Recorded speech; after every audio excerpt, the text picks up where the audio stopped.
Di tengah kabut tebal dan keheningan yang menekan, 4 sahabat mendaki sebuah gunung yang tak tercatat dalam peta resmi modern. Mereka adalah Rangga, pendaki berpengalaman yang menjadi pemimpin perjalanan. Damar, sahabat yang praktis dan membawa logistik utama.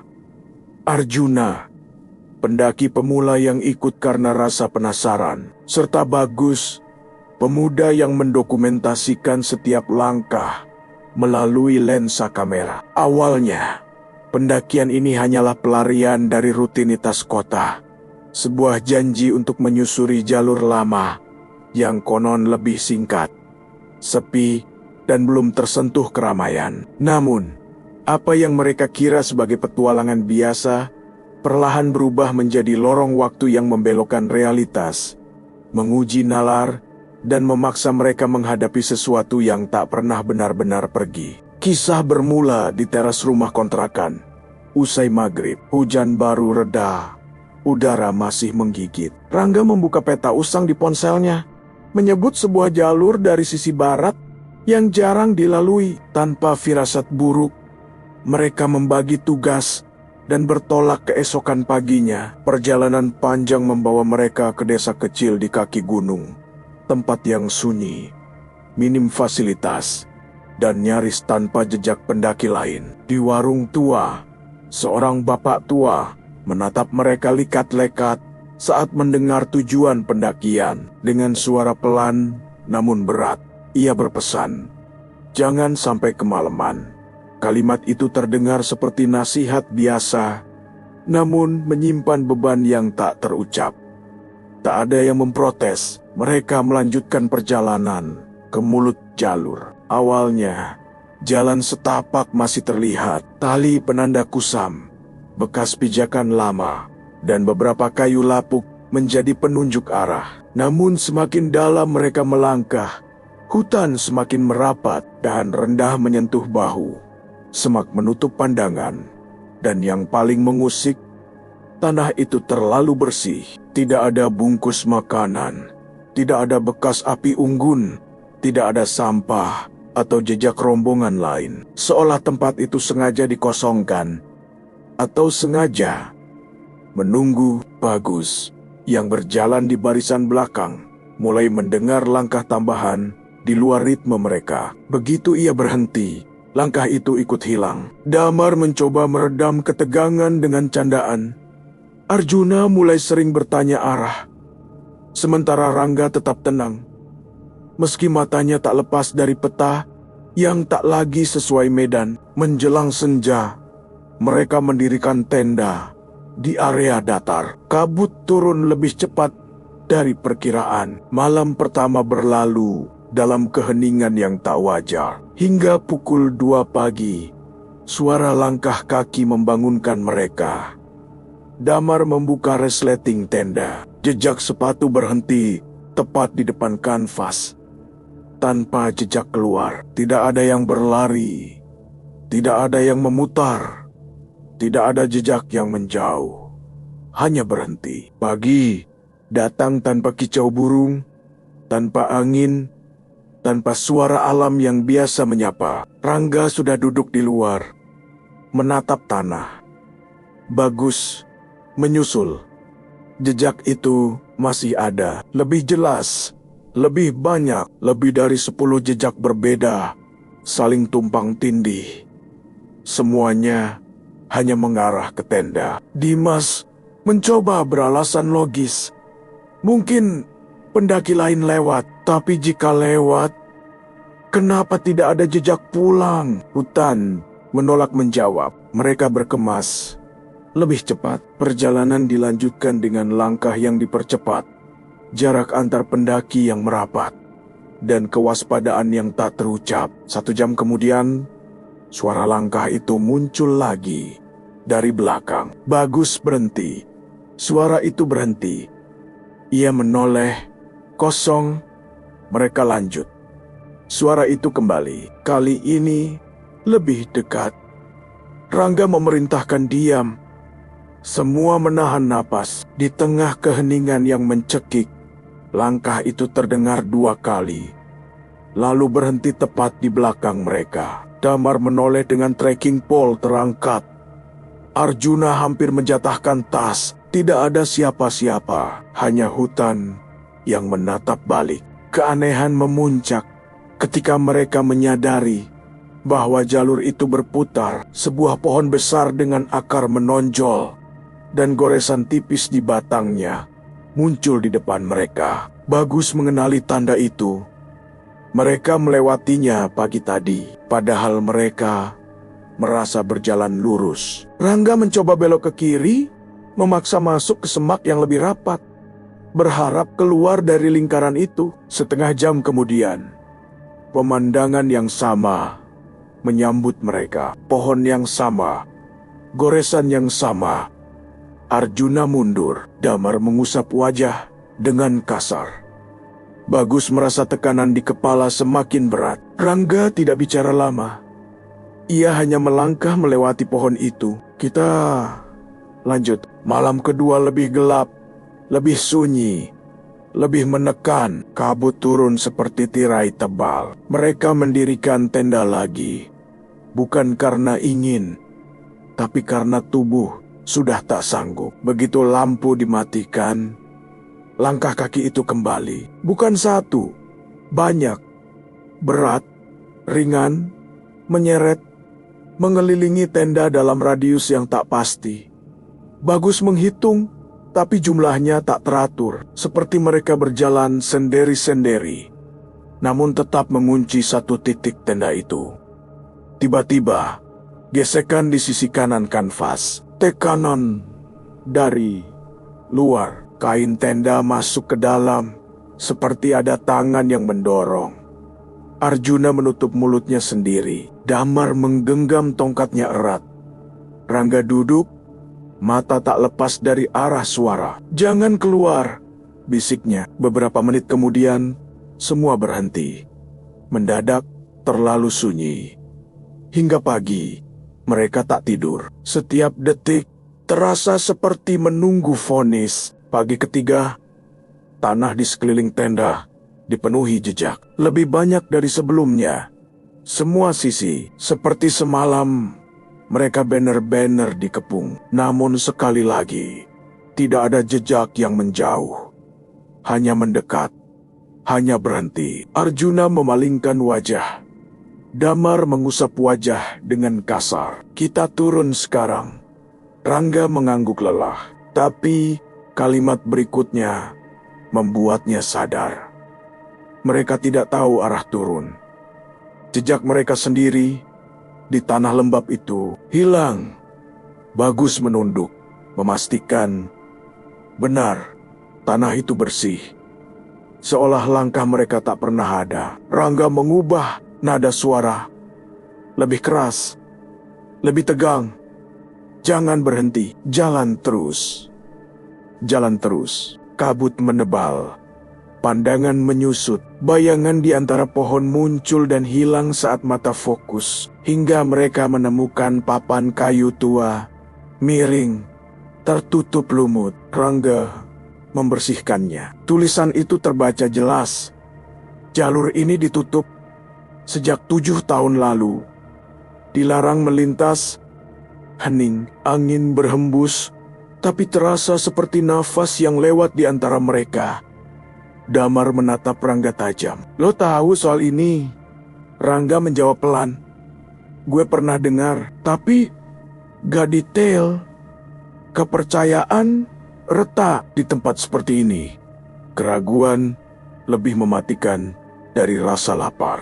Mereka mencoba turun ke kanan. Jalur lebih curam, tanah licin, akar menjadi pegangan. Tapi tubuh tak merasa turun. Nafas tetap berat. Langkah terasa seperti berjalan di tempat. Hingga Arjuna berhenti, menunjuk ke depan. Pohon besar, akar menonjol goresan tipis. Mereka berputar lagi.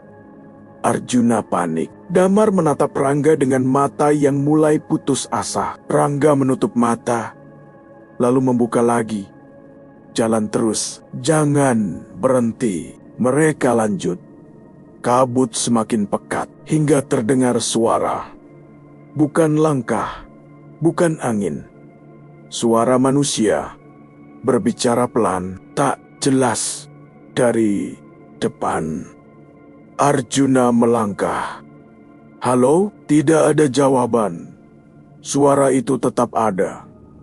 Mereka mendekat, kabut terbuka, kosong, hanya pohon dan batu.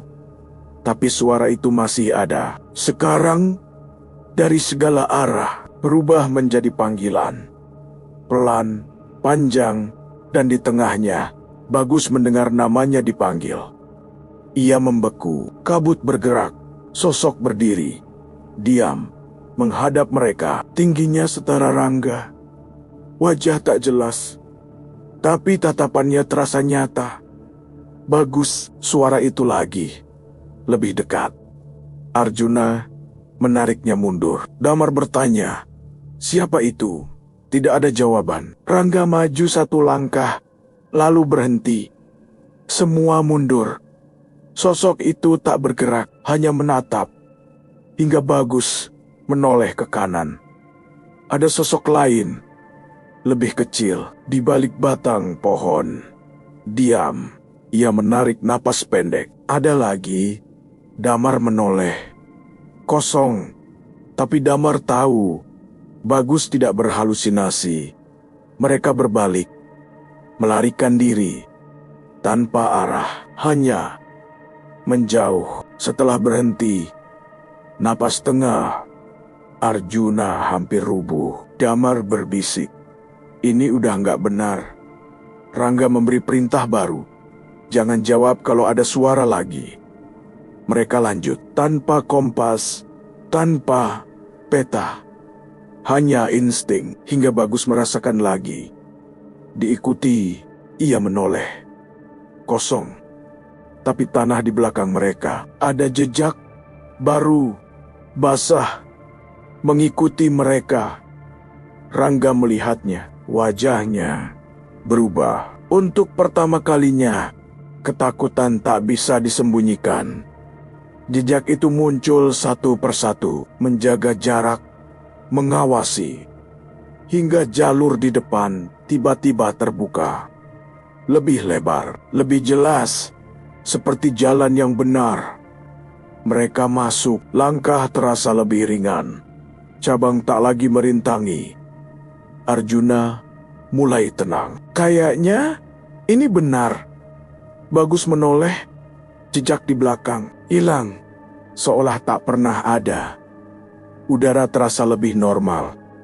Suara serangga kembali, hingga Rangga berhenti, menunjuk di tanah. Potongan tas carrier tua, sobek, pudar. Rangga berjongkok, membersihkan tanah di dekatnya. Ada goresan, berantakan, gemetar. Bagus mendekat, membaca. Jangan, ikuti jalur ini. Hening. Arjuna mundur. Kita balik. Damar menatap jalur yang tadi terasa aman. Sekarang terlihat seperti perangkap. Rangga berdiri. Kita keluar dari jalur ini. Mereka berbalik. Langkah cepat. Hingga Bagus menoleh. Potongan tas itu hilang. Goresan di tanah hilang. Tanah kembali rata. Kosong. Damar mengerutkan kening. Baru juga kita lihat. Arjuna panik. Ini nggak benar. Rangga diam. Melihat ke depan, ke belakang, mencari batas antara nyata dan ilusi. Jangan pisah. Mereka lanjut hingga terdengar langkah dari depan. Rangga mengangkat tangan. Diam. Langkah mendekat. Dari balik kabut muncul sosok manusia, pendaki, carrier, topi, berjalan santai menuju mereka. Harapan tipis muncul.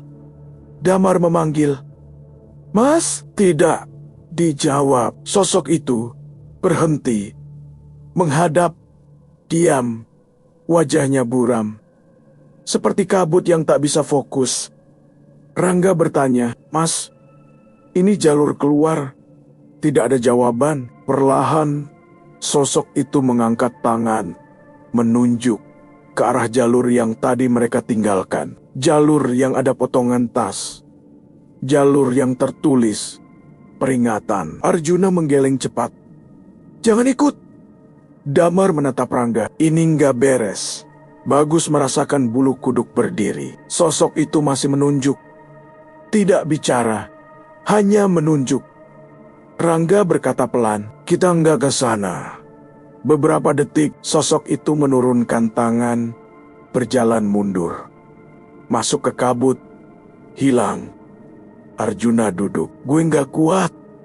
Damar menghela napas. "Ini bukan gunung biasa." Rangga menatap kabut. "Dia mau kita balik ke jalur itu." Bagus mengangguk. Mereka berdiri, berjalan ke arah berlawanan. Lebih cepat.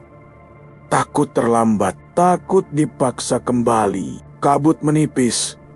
Udara lebih ringan, hingga Bagus berhenti, menunjuk. Di depan ada tenda. Tenda mereka. Warna sama, posisi sama. Di tempat yang sama seperti malam pertama. Damar melangkah. "Ini tenda kita." Arjuna pucat. "Kita balik lagi." Rangga tidak bergerak. Menatap. Lama. Bagus mendekat di tanah. Jejak kaki. Banyak. Sangat banyak. Mengelilingi tenda. Lebih banyak dari sebelumnya. Arjuna mundur. "Kita jangan ke sana." Damar mengangguk. "Itu bukan tempat kita." Bagus merasakan tekanan di dada. Semakin dekat, semakin berat. "Kita jangan dekat," bisiknya. Rangga akhirnya bicara. "Tenda itu nggak mungkin ada di sini." "Tapi ada," jawab Damar cepat. Arjuna menelan ludah. "Kalau itu bukan tenda kita." Kalimatnya menggantung. Hening. Angin berhenti. Hutan. Diam. Tiba-tiba resleting tenda bergerak. Pelan. Seperti didorong dari dalam. Semua membeku. Arjuna mundur. Resleting berhenti. Bergerak lagi. Lebih panjang. Terbuka sedikit. Celah gelap. Dari dalam. Tidak terlihat apa-apa. Hanya pekat. Beberapa detik. Tenda bergeser. Seperti ada yang bergerak di dalam. Arjuna menutup mulut. Damar mengangkat tangan. Tak tahu harus melakukan apa. Rangga melangkah maju. "Jangan," kata Bagus cepat. Rangga berhenti. Lalu suara itu muncul. Dari dalam tenda, seperti orang bicara. Tak jelas. Sama seperti sebelumnya. Tapi nadanya tidak asing. Bagus mencoba fokus. Dan ia mengenali sesuatu. Cara mengucapkan, irama bicara. Itu suara mereka sendiri. Damar juga sadar. "Lo dengar?" Arjuna menutup telinga. "Jangan dengerin." Suara itu makin jelas, bercampur. Seperti beberapa orang bicara bersamaan. Dan di tengahnya, ada yang memanggil. "Mas, suara itu mirip Arjuna." Arjuna menutup telinga lebih kuat. "Itu bukan gue." Bagus mundur. Jantungnya tak karuan. Suara dari dalam tenda berubah. Tidak lagi bercampur. Sekarang satu persatu. Jelas. Seperti rekaman. Dan isinya adalah percakapan mereka sendiri. Seperti apa yang mereka ucapkan tadi malam. Ada orang di luar." Suara Bagus. "Nggak mungkin." Suara Damar. "Ada jejak." Suara Arjuna. "Besok kita cek." Suara Rangga. Semua terdengar dari dalam tenda. Seolah ada mereka yang lain di dalam sana. Mengulang malam pertama. Bagus merasa pusing. Takutnya berubah. Bukan takut dilihat, tapi takut kalau mereka sebenarnya tidak sendirian. Bukan karena ada orang lain, tapi karena ada mereka yang lain. Di dalam tenda itu, Rangga mundur 1 langkah. Untuk pertama kalinya, ia goyah. Kita pergi.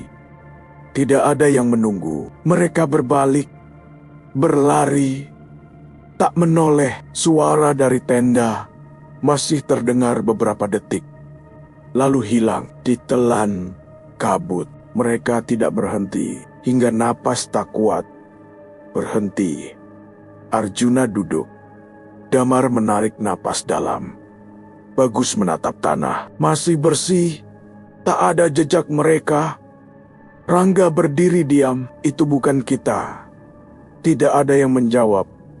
Karena semua tahu itu benar. Mereka lanjut. Tanpa arah. Tanpa peta. Hanya menjauh. Kabut turun lagi. Tebal. Cepat. Pandangan pendek. Waktu tak jelas, hingga kabut di depan menipis. Cahaya muncul, lebih terang, lebih hangat. Jalan tanah, lebar, bekas kendaraan. Mereka berhenti, saling melihat. Arjuna hampir menangis. Ini jalan desa. Damar tertawa kecil. Gemetar. Kita keluar. Rangga mengangguk pelan. Kita turun. Mereka berjalan keluar. Hingga desa itu terlihat. Warung kecil. Rumah kayu. Jalan sepi. Tapi sekarang terasa nyata. Hidup. Mereka menuju warung.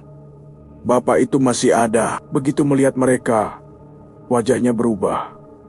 Terkejut. Mas. Rangga mendekat. Pak. Bapak itu berdiri. Kalian dari mana? Damar menjawab. Dari atas, Pak. Jalur barat. Bapak itu diam. Lalu menggeleng pelan. Itu jalur sudah lama ditutup. Rangga mengangguk. Kami baru tahu, Pak. Bapak itu menatap mereka satu persatu. Lebih lama, lebih dalam. Berapa hari kalian di atas? Rangga menjawab cepat. 2 hari. Bapak itu tidak langsung menjawab. Melihat ke langit, kembali menatap. Sekarang, sudah hari kelima. Semua diam. Arjuna menatap Rangga. Apa? Damar menggeleng. Enggak mungkin. Bagus merasa tubuhnya dingin. Ia melihat ke arah motor. Masih ada, tapi debu di atasnya lebih tebal. Seperti lama tak dipakai. Rangga menarik napas panjang. Tidak bicara.